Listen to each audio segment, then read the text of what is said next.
The Palestinian movement in its core is not a nation building or rather state building movement. It's a movement of resistance. What it is we are saying no. We are keeping ourselves alive by keeping the fire of resistance alive. And as long as we do that, we're going to live in hell, but the Israeli heaven will be less pleasant because of our resistance.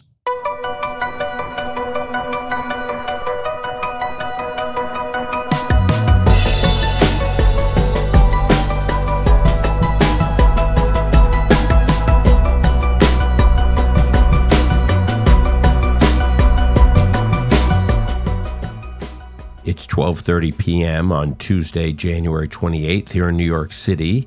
It is 7:30 p.m. on Tuesday, January 28th in Israel, as Israelis continue to observe the implementation of this hostage deal, anticipating the release of additional hostages later this week. And for a conversation about the significance, the geopolitical significance for Israel of this particular deal, and also widening the aperture to some degree to have a larger conversation about U.S. foreign policy under the new Trump administration and its implications for the Middle East and other geopolitical hotspots. I'm pleased to welcome back to this podcast Walter Russell Mead, Global View columnist for the Wall Street Journal, of the Hudson Institute, one of the leading think tanks in Washington, D.C., and currently joins us from Gainesville, Florida, the University of Florida, where he is teaching a seminar on global affairs at the Hamilton Center at the University of Florida. In fact, he goes from this conversation right into the classroom. Walter, thank you for being here. Good to be here, Dan. Good to see you. Walter, our listeners don't get to take your class, although I have heard about the class you are teaching, and hopefully we'll do like a Cliff Notes version of it right now, because I want to start at the pointy end of the spear of global affairs these days, which is the foreign policy of the incoming Trump administration. Now, you have been excellent in these conversations we've had over the last couple of years, and also in your columns for the Journal, in decoding Trump's foreign policy. So to many of our listeners and viewers, this foreign policy may seem a bit confusing. On the one hand, the president has been suggesting that he's open to deals with Iran and the Palestinians or the Palestinian Authority and Xi in Beijing. But at the same time, I think what has been unexpected for a lot of observers is that he is being, as they would put it, uncharacteristically tough on Putin. You pointed out his remarks at Davos, the president's remarks he delivered at Davos, where he seemed pretty tough on Russia.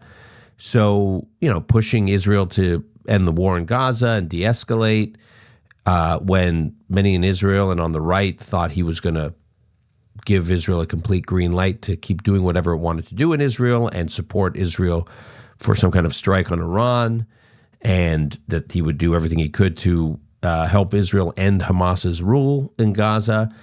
At the same time, floating Palestinian population transfer to Egypt and Jordan. I must say, most Israelis I speak to, including Israelis on the right, has been surprised by the things he said on that front. And then, of course, at the same time, he's been releasing weapons holds for Israel, removing all conditions for sending weapons and munitions to Israel. So this is like a flurry of activity I've just described. I don't expect you to get into every piece of it, but just taking a step back, what's going on here? There's several things obviously going on. Trump is a complicated man. His approach to domestic and world policy is complicated and different from what we're used to in political leaders. So trying to kind of wrap your head around Trump is always a difficult exercise, even for some of us who've been, working at it for years. But I think the first thing to understand with Trump, as for that matter it is with someone like Xi Jinping or Vladimir Putin, or for that matter Scholz in Germany or whoever, is his first goal is to maintain and solidify his power at home.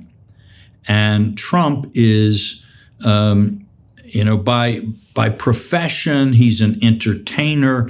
One of Trump's superpowers, and he has a number of them, but one of his superpowers is the ability to use theater as a political weapon. That he creates theater, sometimes by upsetting expectations, sometimes by overfulfilling them. He creates dramas that often cause his enemies and opponents to react in ways that enhance him, but also that put him at the center of the drama. And I'd say one way to understand the last couple of weeks is Trump saying, I'm a different kind of American president. Remember, Ronald Reagan in his 1980 campaign once said about Jimmy Carter, I had a dream in which you told me that, Reagan, wanted your job, Jimmy Carter's job. And I answered in my dream, no, I don't want your job. I want to be president of the United States. And, so Reagan, so Trump is telling us in using all kinds of examples and illustrations, say, I am not Sleepy Joe. I am not King Log. I'm King Stork. I'm going to be powerful. My will is going to transform things. No important question anywhere in the country or in the world can be answered without my having my input. And I have more power than you think I have, and I'm going to use it more effectively and more dynamically than you thought I would. And I think everything he's doing at home and abroad, first and foremost, needs to be understood as scene setting for the presidency.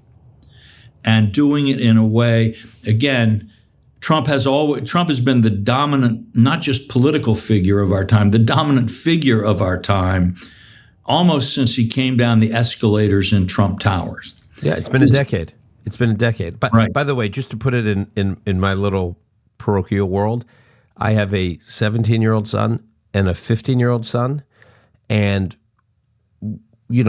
everyone around them, all the adults around them had just assumed when they were young, when Trump first got elected, that the Trump presidency would be an aberration, that's not what they would know of as the American presidency and his national American political life. In reality, they got the last laugh because for most of their life now, they're like pretty aware of current events and news and politics, partly because of dinner conversation at home, but just generally speaking, they're now teenagers. They're following stuff. They have strong views. Everything else is an aberration. Trump is the dominant, they have been living with Trump as the dominant figure in American political life for a decade. So one of my sons is going to be 18. He'll be able to vote next year. All he knows, the most steadying force is Trump's presence.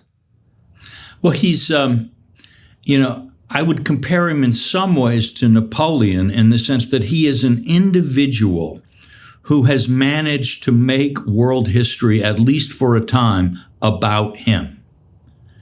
And that, whether you like Trump or dislike Trump, or for that matter, whether you like or dislike Napoleon, you have to recognize that this is a sign of a certain kind of genius that is very rare. He is an extraordinary historical phenomenon. And you can get confused when you try to, apply the standards that you would apply if this were the first week of the Harris administration. What would she be doing? What would she not be doing? That's not what he's not playing that game. He is being the Donald, the grand Trump, the center of American politics and world politics. And I would have to say, regardless of what we think of any single one decision that he has unveiled in the last week or anything that he said, he has succeeded brilliantly in that mission. He has done what he set out to do with the early days of his presidency. Okay, so many critics and supporters have pointed to this idea that he seemed possibly I think this criticism has been unfair, but the criticism has been that he's been too cozy with President Putin in Russia. But others have just observed that, look, he wants the Russia-Ukraine war to end, and he was going to end it as soon as he became president. And the implication of him saying he was going to end it was that he was going to stuff effectively a bad deal on Ukraine.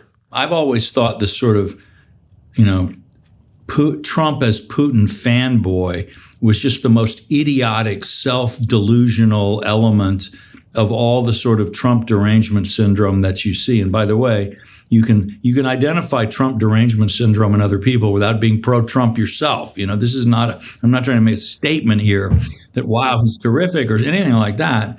You can have that conversation. But Trump, the man that Vladimir Putin would most want to be president of the United States forever is Barack Obama. What he wants is a president who makes grandiose moral statements about human rights and nuclear nonproliferation and American principles, but then doesn't do anything substantive about them, retreats when pushed, lets Syria cross his red line, responds with essentially ineffective sanctions when Putin attacks Ukraine, and meanwhile is systematically trying to limit U.S. oil and gas production in ways that ensure high prices for Putin's oil as far as the eye can see. That is a pro-Putin presidency, objectively speaking. And by the way, cutting military spending and thinking that everything is about, soft power and the power of our ideals and example. Putin would like 1,000 years of that kind of leadership in the United States. And tragically for him, he didn't get it. Trump's policies were always tough about Russia. People are saying, he's going to use the oil weapon against Putin? He used it in his first term really trying to juice up oil and gas production as much as possible and pushing European allies, pushing countries like Poland to import gas from the United States rather than Russia. You might say, well, that's a commercial policy, not a geopolitical policy. It's an anti-Russia policy from the Kremlin's point of view. Right. Or confronting Russian private militias in Syria and killing a bunch of those contractors, which he did in his first term. Right, and for that matter, killing Soleimani, although Trump's police record was a rather mixed one in other respects. But the point is that, and then people, the reasons people put forward for thinking that Trump is somehow under Putin's thumb in some way. One of them is, Putin has some kind of compromise, some blackmail material on Trump. Honestly, I cannot think of a single human being in the last 200 years who is less vulnerable to blackmail. I mean, Trump, if Putin had on film Trump shooting a pregnant woman in broad daylight, half of Trump's base would say, it's a deep fake. The other half would say she deserved it. All right. Trump is unblackmailable. All right.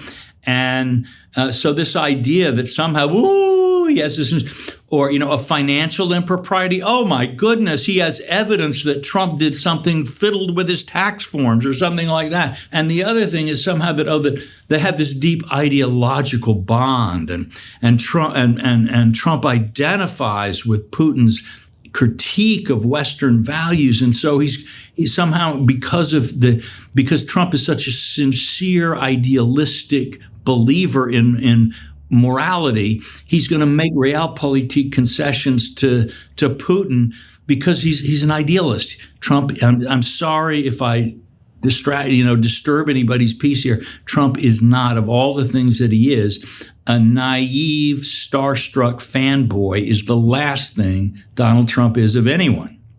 So the entire establishment vision of Trump's approach to Russia is a fun. It's a manifestation. It's like, this reveals the astigmatism in the vision of the beholders. And you got to try to clear your eyes of this sort of thing to have the first. So again, from Trump's point of view, you have this entire anguished press discussion. Well, why isn't he being anti-Russia? Or is he being secretly pro-Russian in some way we can't see? All right. It's all about nothing. Nothing. Right. Okay. I'm going to get to the Middle East in a moment, but these hotspots, since the threats that Israel's facing and what's going on in the Middle East is all connected to these different, this axis of resistance and these broader, Beijing and Moscow. So I do want to ask you about Beijing. Have you been surprised about President Trump's tone about Xi, where it seems that he's more open to some kind of path to negotiation rather than confrontation so early in his administration? I'm not in the slightest surprised by that. Trump is all about deals, all about negotiations. And we've seen over and over and over again what Trump likes to do in a negotiation is a combination. First, he, gives you a picture of the absolute worst that could happen if you don't don't make the deal, then how fantastic the deal would be. And then he floods the zone with chaos and confusion. That's his standard MO. All right. He's now doing it with China. I mean, why, again, surprise? It just reveals, in a sense, that even though this guy's been dominating global attention spans for a decade, a lot of us are still just so caught up in, he is so different from conventional politicians that we have not yet kind of adjusted our methods of analysis to grasp this. But this is simply Trump being Trump. And by the way, you can't infer anything from this about what he will actually do, say, vis-a-vis tariffs with Beijing. I do think that if China and Trump had a common vision on how the Ukraine war should end, and then China used visible pressure on Russia to get Putin to sign up for that, I have no doubt that Trump would be willing to pay them in some coin or other for that service.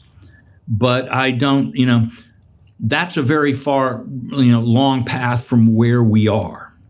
But it is a possible outcome.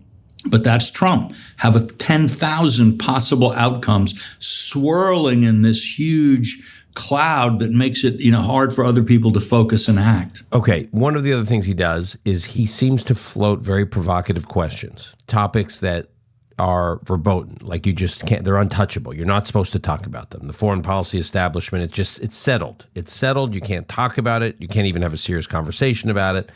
And he just raises these questions, and you never really know what he's serious about and what he's not, to your earlier point. So, he talks about, even before he was sworn in this time, he talked about the U.S. taking over Greenland and Canada becoming the 51st state. Now, those involved with his administration basically say, yeah, he's mischief-making on Canada becoming the 51st state. He's not really mischief-making on Greenland. Like he's up to something on Greenland, and now suddenly, we'll see where it goes. There's a real conversation about Greenland, and there are real foreign policy and the kind of intelligentsia discussions now about Greenland in a way that there wasn't before.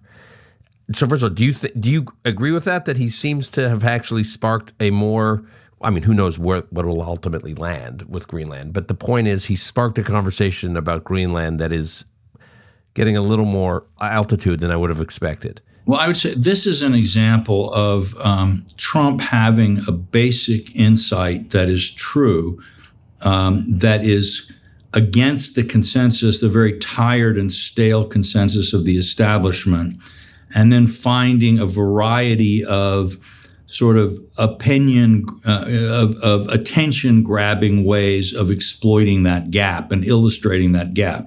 Now, the establishment, the foreign policy establishment and the kind of Atlanticist elite cannot get itself away from the idea that Europe is a dynamic force in international politics. All right. Actually, in some ways, what we're looking at now is the wars of the European succession, where Russia has grabbed the French Empire in Africa. Turkey appears to be grabbing the remains of what France once had in the Levant, and is quite possibly going to be looking at the Balkans in the future. Russia is obviously, grabbing for Ukraine and moving toward Belarus. The sort of the institutional failures, economic drift, and political incoherence of the European Union has created an empty space from a geopolitical point of view, and nature abhors a vacuum. All right. Now, the Atlanticist establishment for the Biden administration, Germany was our key ally, followed only by Japan. Right. And if you align with Germany, get things right with Germany, NATO will go well, the transatlantic relationship will go well, the sort of island of democratic peace that we're trying to consolidate will get deeper and expand. All right. Biden will, I hope, will be the last president who thinks that, that it's a kind of, it's something that might have been true a generation ago, but has been getting less true ever since. So Trump sees that, and that leads him to all kinds of things. One of them is European weakness is creating massive vulnerabilities around the Arctic that are of serious national security concern to the United States. All right. If we're counting on Denmark to protect us from Russia and China in Greenland, by the way, as the climate is changing, as the Arctic is warming and becoming a more significant avenue for navigation, and also the rare earth materials in Greenland and blah, blah, blah, there's a there. The scarecrow of the power of the European Union and a sort of undifferentiated Atlanticist West has lost its power to scare the birds of prey away. Meanwhile, there is this independence movement in Greenland, and you think it doesn't have a big population. China and Russia have a lot of money to spend. Are we really prepared as a country to let sort of elections, skullduggery, bribery, who knows what, sort of as Greenland takes kind of an erratic future course? Is that actually something that we want? Now, the establishment can't see that there's a question until Trump asks it, because it is so hooked into a dead world, a vision of a dead world. Trump gets it. And again, remember, he wants theater, and theater that works for him. So you could make a speech about European weakness is creating a range of security problems. Blah, blah, blah, blah. No one cares. No one listens. But then when you see the Trump plane landing in Greenland. Yes. So, all right. So that's political genius. Right. And that's something that Kamala Harris in 10,000 years could not manage. Now, okay, is it good policy? That's another question. But again, I would say right now at this stage in his presidency, Trump is much less concerned with sound policy than he is with establishing a solid picture of Trump as the commanding figure in global and national politics. Okay. So on this topic of questions, he's just, floating. But like I said, the Greenland one, for all the reasons you're saying, I mean, it's now, I don't think there's a serious debate in foreign policy circles about whether or not Canada should be the 51st state. But there is, as I said, there is now the question about Greenland is like a real thing. And just in the last couple of days, President Trump floated this idea. Why can't Egypt and Jordan take a bunch of Palestinians while we clean out, as he put it, clean out Gaza? I don't even know what he actually meant by that. Clean out Gaza. But for the longest time, I mean, Jordan is actually, the population of Jordan is about 60% Palestinian. It is governed, as you know, by a minority monarchy, the Hashemite kingdom. Egypt has moved every possible resource one could imagine to make sure Palestinians from Gaza don't get into Egypt. Egypt is like definitely happy for the Palestinians to be Israel's problem and not Egypt's problem. And the conventional wisdom in Israeli foreign policy circles and U.S. foreign policy circles vis-a-vis the Middle East for the longest time has been to just act like the Egyptian government is doing Israel and the U.S. a favor simply by complying with the Camp David Egypt-Israel peace treaty. That's all Egypt has to do. As long as Egypt, doesn't violate the peace treaty, the now, 4-decade plus peace treaty, Egypt, you can't ask anything else of Egypt. And let alone that it's all on Israel to make sure that there's not a security threat to Israel coming through the Egypt-Gaza border. That's like Israel's problem. It's not Egypt's problem. And I think when Trump throws out this question, why can't Palestine? Maybe Egypt should do its part, create a zone to take Palestinians. Why can't Jordan?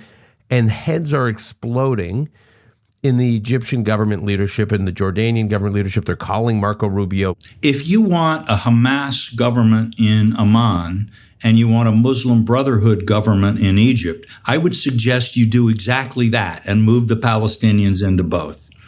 That the reason that both the Egyptian and the Jordanian government don't want to do this is they are concerned with maintaining their own control over populations that is not necessarily that solid. And in both cases, it would be either the Palestinians would make Jordan a Palestinian state, which some on the Israeli right like to think would be, Valhalla, but in fact would not necessarily redound enormously to Israel's peace or security. And again, the natural thing in some ways that an Egyptian government might do is make a deal with Erdogan and Turkey and be sort of, reopened to the Muslim Brotherhood, which remains the democratic Islamism in the Muslim Brotherhood mode is probably the strongest political current in the nation of Egypt. It would be immensely strengthened by receiving this group. And, so Israel would probably make all of its problems more alarming if this happened. But so I don't think that what Trump is doing by pulling that rabbit out of the hat is, suggesting a miracle solution for Israel, and it shows how much he really truly loves Israel down deep, or that the Israeli right has so much to hope from them. I myself think that's just part of the cloud of uncertainty that Trump is creating. I mean, he's withdrawing. If you think about his gestures on the Middle East, and then mixing in with this is, and here's 2,000-pound bombs for Israel, and I like this, and I like that. So at this point, I think the one thing you can say with any certainty is that no one in Jerusalem, Riyadh, Amman, Tehran, or Cairo really knows what Donald Trump is going to do next. It's vitally important to all of them what he's going to do next. And so their attention is fixated on him.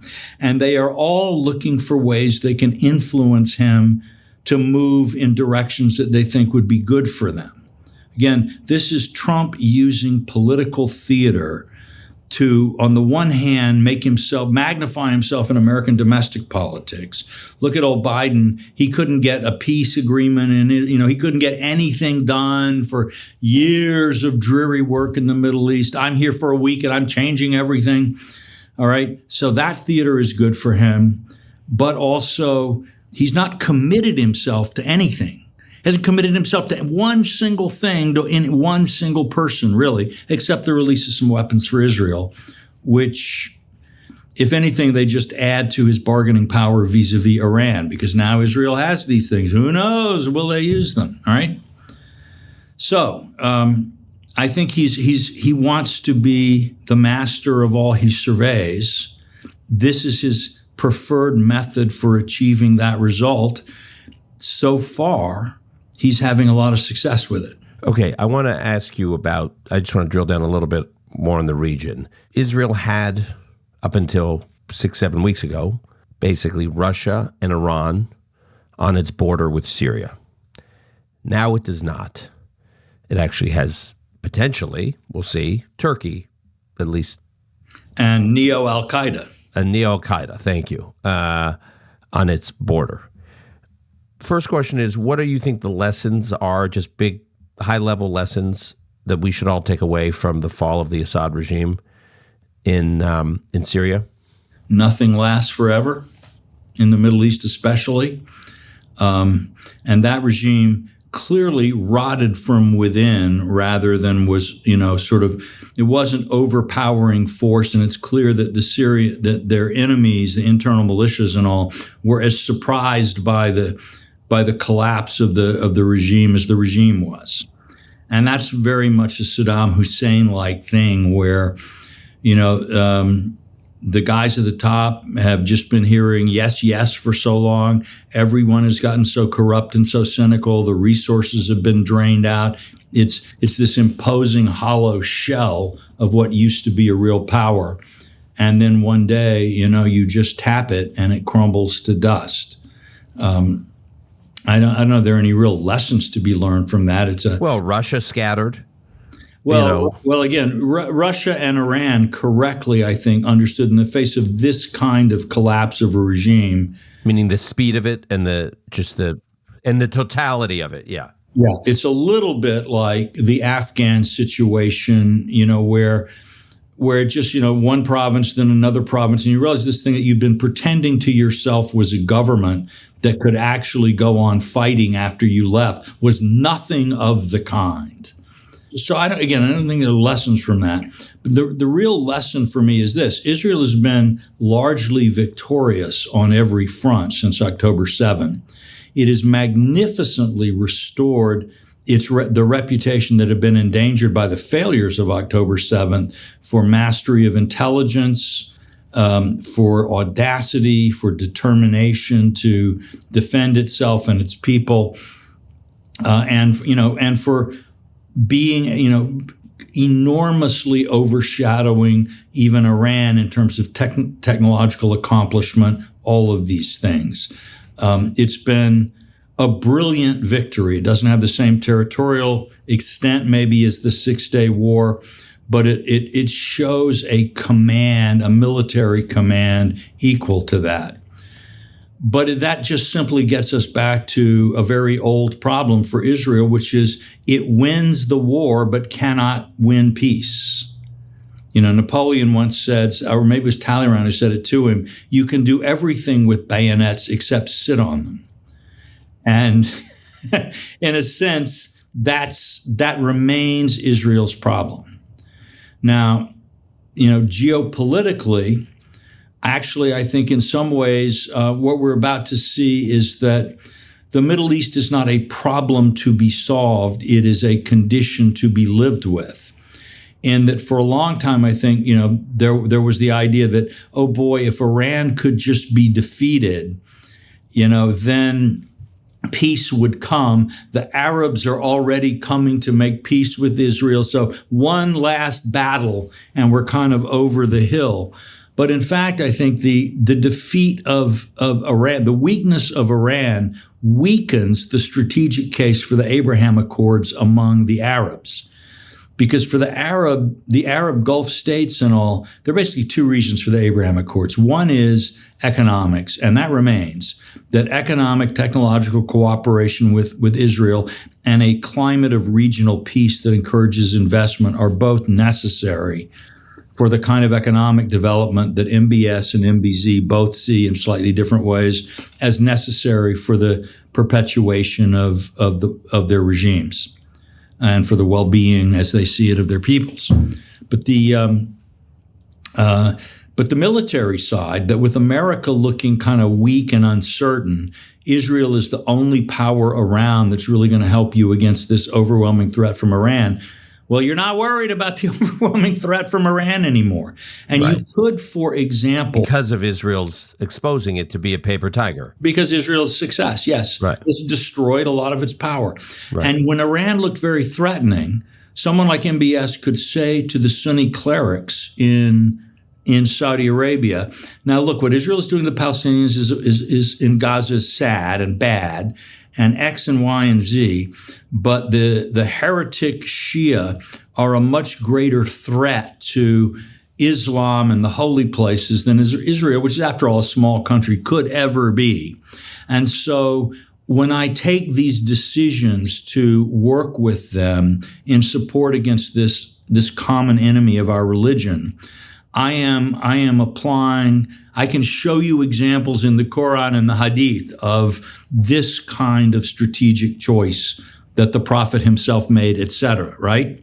And that legitimized and to some degree decreased any kind of popular blowback from pro-Israel policies.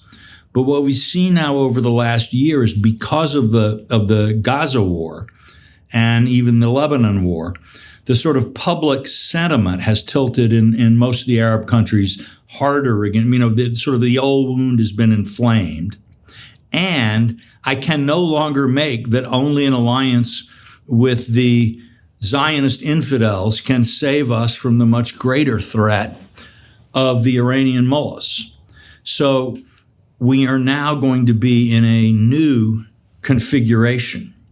And I think it's logical to think that in such a situation, a lot of the Arab rulers will find it more important to them than it was even in the recent past to look like they're helping the Palestinians, at least, in order to continue to justify what their continuing sense of their economic interest says needs to be a stable relationship with Israel.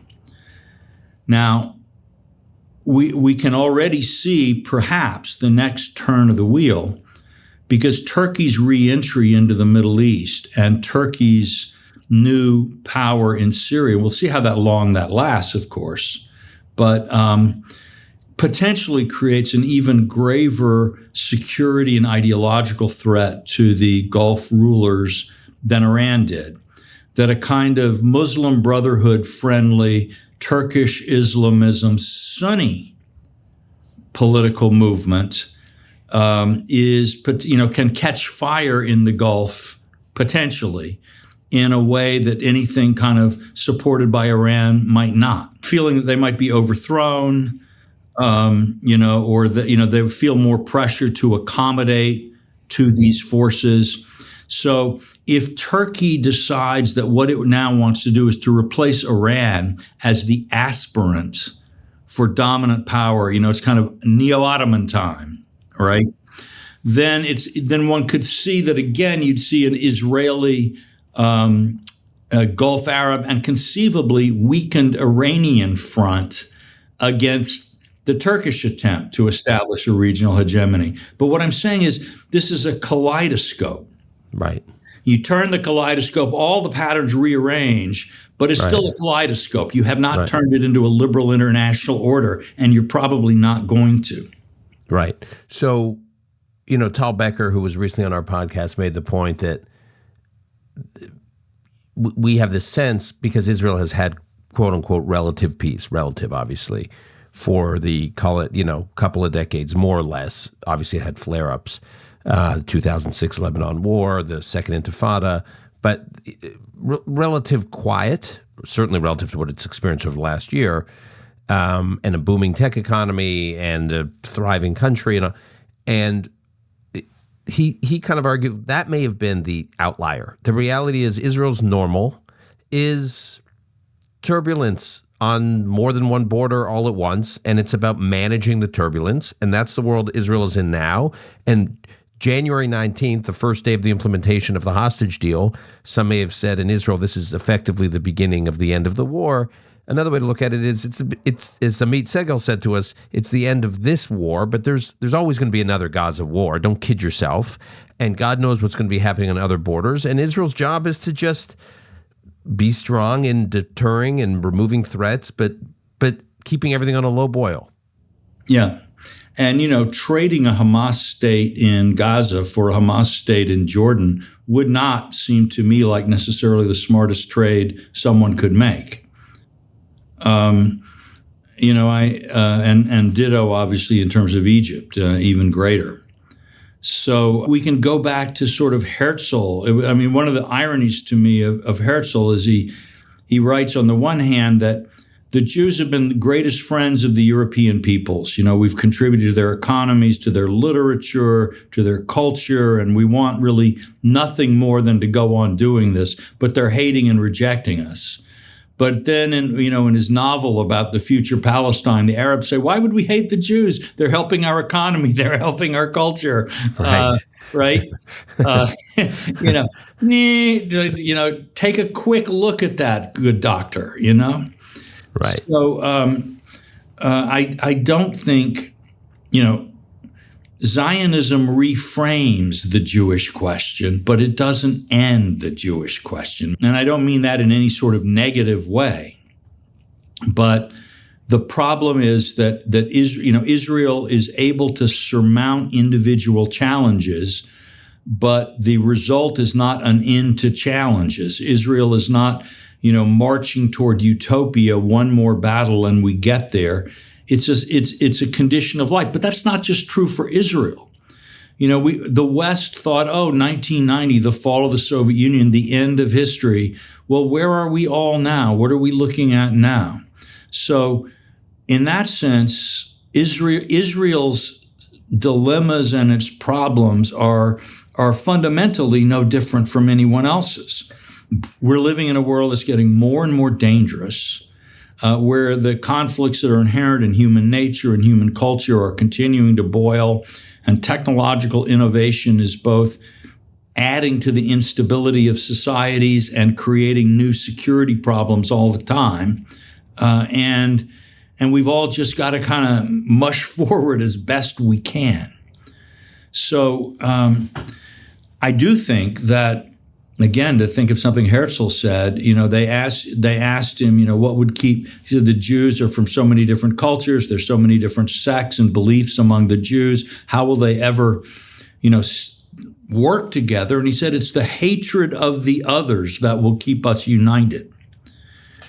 And so during that long period of post-history in the Middle East, when Israel was happy and all of this, Israeli society dissolved into an orgy of backbiting and factionalism, and you began to wonder if the techie Israelis were all going to move to Silicon Valley and leave the sort of the Orthodox and whatever Israelis there.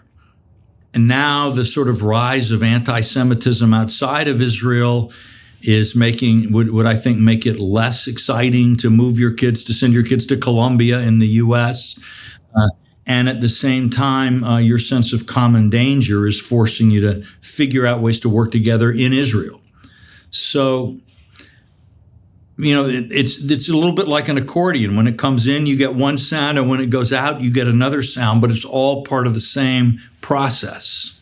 Walter, two questions before we let you go to class. One is, as it relates to this specific hostage deal and ceasefire, obviously we've been talking about a lot on this podcast. You told me offline that you didn't think it was that big a deal, meaning you thought it was a big deal inside Israel and for Israeli politics. But when you, as someone who takes a snapshot of the bigger geopolitical picture, it's not that big a deal one way or the other. Can you explain what you mean? Well, let me just first double down on, for the families of the hostages and their friends, huge deal. And for Israeli politics, again, where this has been just a sort of a lightning rod for a long time, it's a real event, and people are focused on it rightfully, but it is, in a sense, it's a domestic news story. Does this change Turkey's ambitions? Does it change Iran's situation? Does it change anybody's thinking in Riyadh? I think in all of those cases, the answer is no. Well, in Riyadh, they could presumably, if a Palestinian, some kind of Palestinian self-governance is a step for potential Israel-Saudi normalization, they can at least begin to see in this deal the beginning of what could be a winding down of the war. Again, I'm skeptical, but I'm just saying. Right. Well, no, but look, I think, again, all of that depends on, will Hamas retain enough sort of force and energy to frustrate anything else being created in Gaza? so that it becomes like the Palestinian Authority, which is sort of forced to raise a constant low-level war that alienates its own people, even when they don't like the faction that is being warred on, discredits them, so that you don't really get in, you're just bleh. And I think everybody already kind of thought that's what you were going to get. That the idea that somehow at the end of the war there would be no Hamas, forces that reject peaceful coexistence with Israel, that does not seem to me to be a realistic aspiration. And I don't think it does to anybody in the regional capitals. So again, it's the question will be, can you come up with something that looks sort of like, if you squint, looks like a Palestinian entity that we can all sort of pretend. But that's what we've been doing with the Palestinian Authority for 30 years. And unfortunately, again, what you have is the Palestinian movement in its core is not a nation building, or rather state building movement. It's a movement of resistance. And until that shift takes place among Palestinians and they see their aspirations primarily in political terms, again, I'm thinking of the early Zionists, another hectare, another goat. We build the state one small brick at a time, but we're building a state. All right, that's not what the PA really thinks. It's certainly not what Hamas thinks. It's not the priority. What it is we are saying no. We are keeping ourselves alive by keeping the fire of resistance alive. And as long as we do that, maybe we can't we're going to live in hell, but the Israeli heaven will be less pleasant because of our resistance, right? And as long as that is the kind of psychological cast of not every Palestinian mind, there are plenty of Palestinians who have in my view, a much more constructive and positive view of the future. Israel is, there's no basis for what's needed. And how you get from here to there, it's very hard to see. All right, Walter, you leave us with a little bit of a cliffhanger. Thank you. We wish we could join you in your class there on campus, but this was a great little sampling of what your students benefit from. So as always, thanks for being here. It's good to see you, Dan. It always is.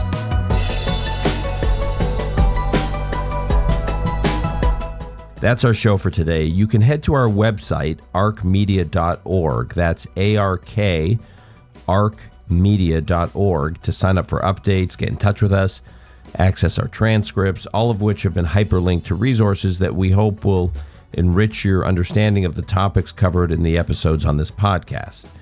Call Me Back is produced and edited by Alon Benatar. Additional editing by Martin Huergo. Rebecca Strom is our operations director, research by Stav Slama and Gabe Silverstein, and our music was composed by Yuval Semo. Until next time, I'm your host, Dan Senor.